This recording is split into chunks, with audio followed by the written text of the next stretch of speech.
Sachinrao boom जरा वरती. आज सकाळीच एक अत्यंत धक्कादायक बातमी आम्हाला सगळ्यांना. इतर देवघरात देवपूजा करत होतो. माझ्या मंडळींनी येऊन सांगितलं की पटकन टी व्ही बघा, अजितदादांचं क्लेम करायचं. अत्यंत दुर्दैवी घटना अशी घडलेली आणि महाराष्ट्राचा खऱ्या अर्थानं लोकनेता, शिस्तप्रिय लोकनेता, कार्यकर्त्यांवरती जीव ओवाळून टाकणारा नेता, दूरदृष्टी असलेला, नियोजनबद्ध पद्धतीनं काम करणारा नेता आज आपण गमावलेला. सोलापूर जिल्हा वासियांच्या वतीनं मी अजितदादांना भावपूर्ण श्रद्धांजली वाहतो.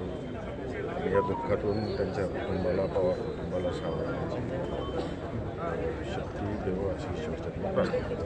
आपली अखेरची ठरली आपण पूर्वी भेटायला गेलो होता, काय आठवड्यापूर्वी आम्ही दादांना भेटायला गेलो.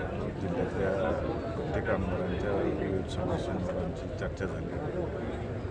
इलेक्शन कशा पद्धतीने लढायचं, कसं जायचं, याबाबतीत सर्व गोष्टी सविस्तर अशी चर्चा झाली.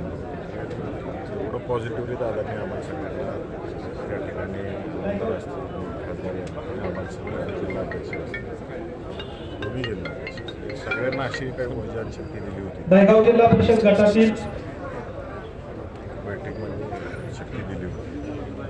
आज तीच शक्ती आमच्या तालुक्याचे सगळे कार्यक्रम, प्रचाराचे शुभारंभ ज्या ज्या ठिकाणी नियोजित केलेले होते ते सगळे कार्यक्रम आज या ठिकाणी रद्द केलेले आहेत. उद्यापासून सर्वांनी प्रचाराला सुरुवात करायची. ऊर्जा देणारी ही बैठक कायम आयुष्यभर स्मरणात राहील.